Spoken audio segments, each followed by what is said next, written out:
Бүгінгі өтетін тақырыбымыз тригонометриялық функциялардың графиктерін түрлендірулер көмегімен салу. Алдымен біз мына нәрсені қарастырып алайық. Мынау бізде синус x функциясының графигі, яғни синусоида. Егер осы синусоиданы 2-ге көбейтсе, функцияның графигі былай өзгереді.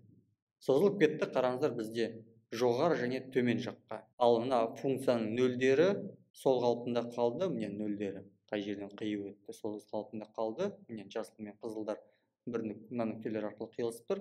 Ал қалған жер бізде функциялар 2 есе созылды. Ал егер осы функцияны біз 2-ге бөлсек, қараңыздар, 2-ге бөлгендегі график ол бізде міне көк түсті график. Жоғары және төмен бізде қараңыздар сығылады. Бірақ та жаңағы функцияның нөлдері өзгеріссіз қалады. Осы функцияның графигін салайық.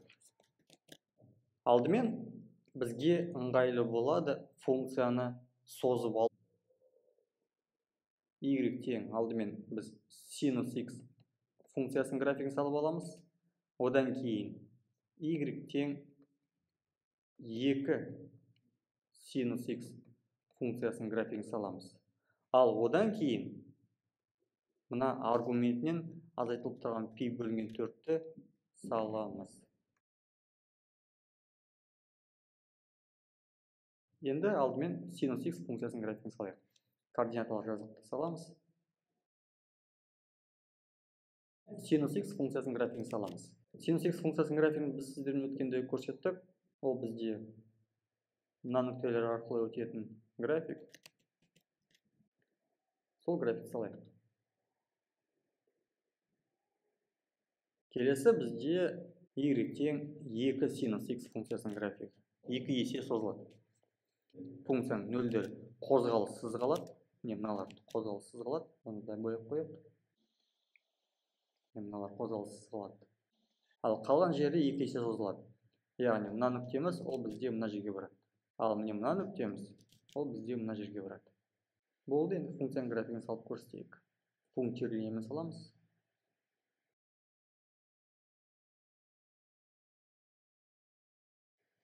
Так, мына жерде бізде көрсетіп қояйық, ол бізде функциямыз былай 2 есе созғанымызды. 2 есе созғанды былай көрсетеді. Енді қараңыздар. Осы жердегі функцияның аргументінің π бөлінген 4 азайтылды. Оңға қарай жылжиды бізде. π бөлінген 4 қадамға оңға қарай жылжиды. π бөлінген 4 ол бізде 45 градус. 45 градус аралықта тауып алайық. Қараңыздар, мынау бізде 90. Онда 45-міз ол бізде дәл ортасы. Яғни ол бізде 1,5 клеткаға көшеді екен. Барлық нүктелерімізді біз 1,5 клетка оңға қарай жылжытамыз. Сонда мына нүктеміз ол бізде мына жерге барады. Қызыл нүктелер, міндетті түрде қызыл нүктелер өзгерісті. Мынауымыз бізде мында барады, қызыл нүктеміз. Мына қызыл нүктеміз 1,5 клетка мына жерге жылжиды. Одан кейінгі мына қызыл нүктеміз 1,5 клетка оңға қарай не былай жылжиды. Және мынауымыз ол бізде мына жерге жылжиды. Мына қоңыр түсті нүктелер арқылы өтетін графикті салайық. Ол бізде негізгі график, сондықтан оны біз пунктирленемен салмаймыз. Мұны үзіліссіз сызықпен сызып шығамыз.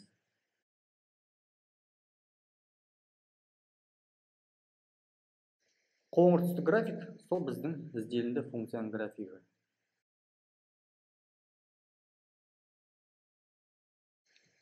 Сонымен біз алдымен мына көк түсті графикті салдық, яғни синус x функциясының графигі, синусоида.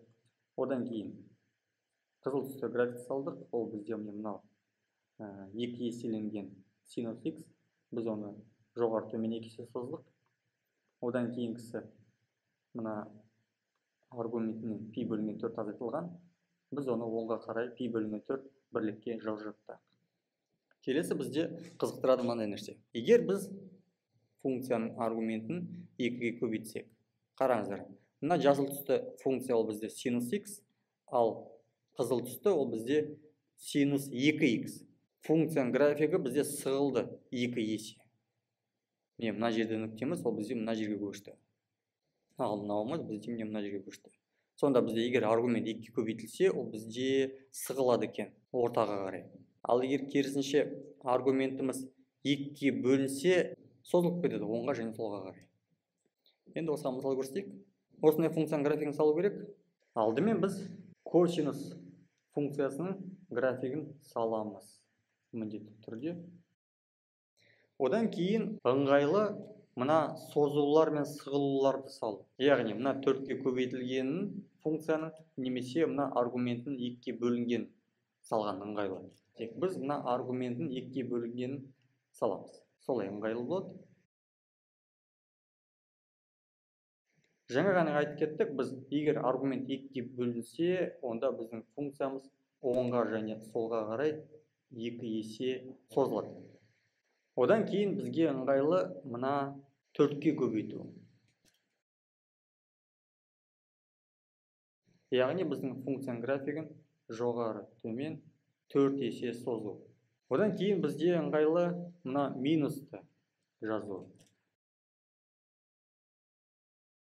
Яғни абсцисстің өрісіне қарағанда симметриялы өзгереді. Одан кейін қалды бізде жылжыту пи бөлінген 4 қадамға. Яғни оңға қарай пи бөлінген 4 қадамға жылжытамыз. Координаталар жазып саламыз.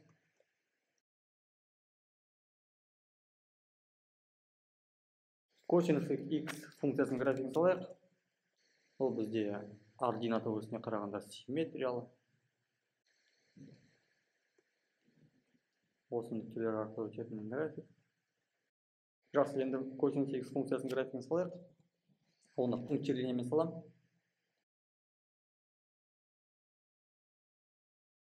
Келесі, y-тен косинус x бөлінген 2 функцияның графигін салайық. Міне, мына жер өзгеріссіз қалады. Пи бөлінген 2 ол бізде 90 градус. Ал пиді 2-ке көбейтсек, 2π, ол міне мұнда барады. Дәл сол сияқты сол жағы. Міне мына жердегі нүктеміз, ол бізде мына жерге барады 2 есеге. Ал минус пиді 2-ке көбейткен кезде, ол бізде мына жерге барады. Жақсы, осы нүктелер арқылы өтетін график салайық. Міне, қызыл түсті график ол біздің жаңағы косинус x бөлінген 2 функциясының графигі. Енді бізде қараңыздар 4-ке көбейтіліп тұр алды. Демек, қызыл түсті функцияның графигін біз 4 есе созамыз жоғары және төменге қарай. Енді қараңыздар, функцияны 4-ке көбейткен кезде, онда бізде функциямыз жоғары және төмен қарай созылады, бірақ та нөлдері өзгеріссіз қалады. Мына 1 дегеніміз ол бізде 4-ке көбейткен кезде, ол 4-ке барады. Міне мұнда. Ал міне мынауымыз ол бізде минус 4-ке барады. Және мына жердегі минус 1-іміз ол бізде минус 4-ке барады. Не мынау және мынау. Нөлдер арқылы өтеді. Ол өзгеріссіз қалады.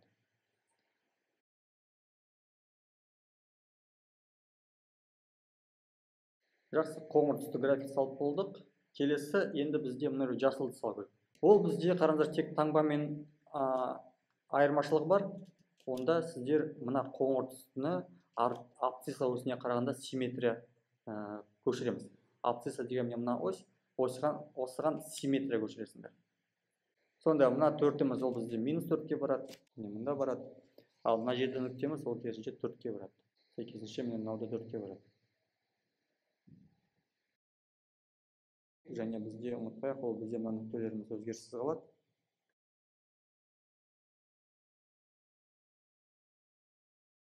Болдық, енді бізде қалды соңғысы, ол бізде айтады пи бөлінген 4 қадамға жылжытамыз дейді. Пи бөлінген 4. Жаңа естеріңізде болса, пи бөлінген 4 ол бізде 1,5 клетка болды. Жасыл түсті график жылжытамыз, қараңыздар. Жасыл түсті мына нүкте ол бізде 1,5 клеткаға көшеді. Ол демек ол мына жерге барады. Мына жерге. Мына жерде нүктемізде 1,5 клеткаға көшеді, ол мына жерге барады. Сосын мына жасыл нүктеміз ол мына жерге барады. Мына жасыл нүктеміз ол бізде мына жерге барады. Және мына жерге барады. Болдық, бұл біздің соңғы графигіміз, демек оны үзіліссіз сызықпен салып шығамыз.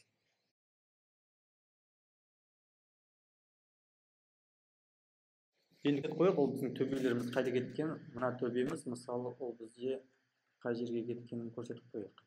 Минус 2π-дан пи бөлінген 4 қадамға оңға қарай жылжыды. Оны табу үшін есептей салайық. Минус 2π бізге оңға қарай жылжыды пи бөлінген 4 қадамға, демек қосайық.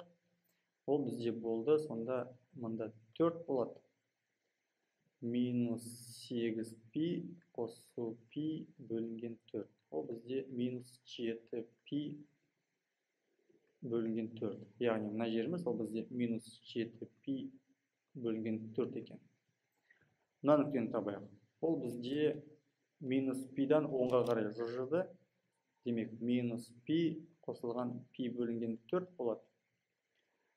Сонда мұнда 4, сонда шығады минус 3 пи бөлінген 4. Сонда бізде минус 3 пи бөлінген 4 екен. Тағы сол сияқты, мына жерде де пи бізде 10-ға жылжыды. Демек, пи қосылған пи бөлінген 4. Ол бізде болады 5 пи бөлінген 4. Сонда мына жерде нүктеміз ол бізде 5 пи бөлінген 4 екен. Дәл сол сияқты, мына жер ол бізде 2 пи қосылған пи бөлінген 4 болады 9 пи бөлінген 4 екен. Бұл біз функцияның графигін салып